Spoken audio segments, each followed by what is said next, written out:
penunjukan Pak Erik itu menjadi komite pemulihan ekonomi, sementara di sisi yang lain masalah serius di dalam BUMN ini seharusnya menjadi prioritasnya Pak Erik, tetapi kenapa justru dibebankan tugas yang berbeda. Jadi satu masalah belum selesai, kemudian harus mengatasi permasalahan. Di situ ada kesehatan, kemudian di situ ada stimulus yang sifatnya fiskal. Nah, ini kita meragukan apakah penunjukan Pak Erik ini sudah tepat. Karena jangan sampai yang pertama ini menunjukkan bahwa karena BUMN kemudian belum selesai dan BUMN justru menjadi beban bagi perekonomian di tengah pandemi ini, meminta banyak sekali dana talangan ataupun stimulus dari pemerintah, tapi di sisi yang lain BUMN ingin dicitrakan atau tampil sebagai penyelamat ekonomi. Saya kira ini tidak pas. Mas Erik, ada tanggapan soal yang tadi? Jadi di sisi lain masih banyak problem, tapi di sisi lain ada kesan ini tampil sebagai penyelamat perekonomian. Saya percaya tim saya. Kita sudah kerja 10 bulan, alhamdulillah kita sudah menurunkan jumlah BUMN yang tadi 142 menjadi 107, klaster dari 27 menjadi 12, bahkan kita sudah menyelesaikan sekarang 2 wamen saya hanya membawahi 40 BUMN, yang sisanya BUMN lain masuk ke restrukturisasi. Tapi satu wamen Anda, Pak Budi Sadikin, juga diberi tugas yang sama dengan COVID. Tapi kan bagusnya di BUMN itu kita punya tim-tim lagi di bawahnya wamen, di mana level dirut-dirutnya juga adalah orang-orang yang bagus. Dan prosedur ini yang saya yakini bisa berjalan, sama juga ketika saya ditugaskan untuk menjadi komite, saya juga membentuk tim yang bagus, tim yang berbeda dengan yang ada di BUMN, walaupun wamennya ada. Dan walaupun orangnya satu, ini samping saya Menteri BUMN juga dan Ketua Tim Pelaksana Komite juga begitu. Jadi mau bawahnya sebanyak apapun, yang pucuknya satu. Saya percaya teamwork, saya percaya punya tim yang bagus. Karena sama ketika saya dibebani waktu itu ada tugas juga beberapa, Asian Games, Ketua KOI dan lain-lainnya, ya so far saya bisa deliver. Tapi bukan karena ego, tapi karena punya tim yang baik. Yang jelas pembuktiannya adalah dengan sekarang misalnya adakah rencana baru atau adakah sesuatu kebijakan baru yang akan dikeluarkan dari komite yang Anda pimpin ini? Ya, alhamdulillah setelah diberi kepercayaan kita waktu itu langsung rapat saya dengan Pak Budi dan Pak Doni, dan di mana kita membuat planning, salah satunya di kesehatan tadi vaksin. Vaksin yang diutamakan, bukan berarti kita tidak melakukan upaya-upaya lain, karena memang yang terpenting banget bahwa kesehatan pulih, baru ekonominya bisa bangkit. Kalau kita fokus ke ekonomi, apa kebijakan baru yang segera akan diluncurkan? Karena itu di program kami ada 3, simple. Indonesia sehat, Indonesia bekerja, Indonesia tumbuh. Tumbuh artinya nanti setelah kita halangan ini kita harus memastikan Indonesia tumbuh lagi. Nah, di Indonesia bekerja ini banyak program-program yang sudah dilakukan pemerintah. Saya coba mau bicara yang sebelumnya dulu.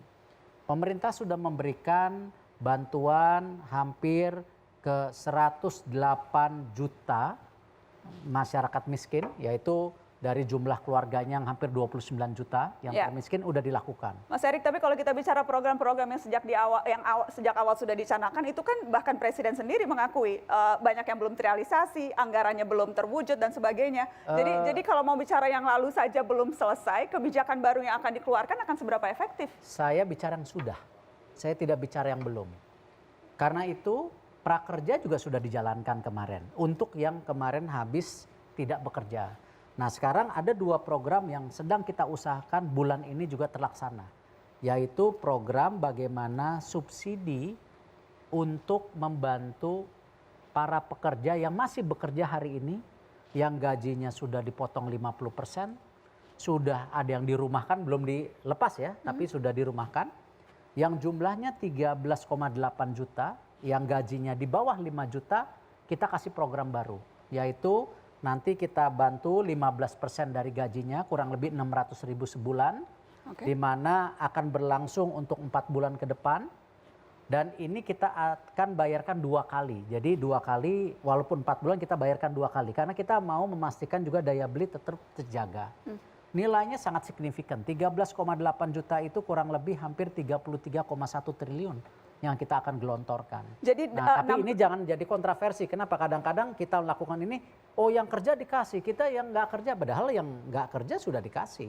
Oke, Mas Erik. Bahkan kita juga ya ingin kembali menegakkan UMKM yang kemarin sudah dibantu. Baik, Mas Erik, sebelum masuk ke UMKM, saya menarik. Ini karena baru nih, saya baru dengar dan Anda baru sampaikan di Mata Najwa. Jadi akan ada subsidi penghasilan untuk orang yang masih bekerja, tetapi penghasilannya di bawah 5 juta, akan mendapatkan 600.000 per bulan. per bulan selama 4 bulan. 4 bulan. Ini dimulai kapan? Ini akan pada bulan September, Oktober, November, Desember, tetapi nanti dibagikannya per 2 bulan. Jadi supaya daya belinya kita jaga. Dan siapa saja yang berhak nih, datanya dari mana? Karena sekali lagi kalau bagi-bagi bantuan sosial selalu kita mentoknya di data. Datanya harus konkret. Karena itu kita bekerja sama dengan BPJS Tenaga Kerja yang datanya solid dan konkret. Prakerja juga sebagian dari BPJS Tenaga Kerja kemarin. Lalu nanti dibantu. Dan kita tahu ada problem di sana. Yang kemarin yang sudah di layoff. Tapi yang ini yang benar-benar bekerja masih ngasih iuran.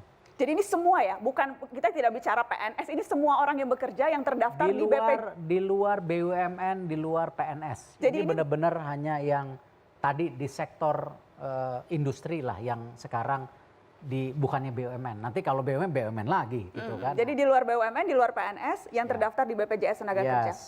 Yang memberi iuran, kelihatan kan. Nah ini nanti kita bekerja sama dengan Perbanas supaya account-accountnya langsung ke mereka. Lalu saya sudah berkoordinasi dengan Ibu Menaker dan ini program memang yang kemarin Pak Presiden waktu di rapat Senin ingin dijalankan.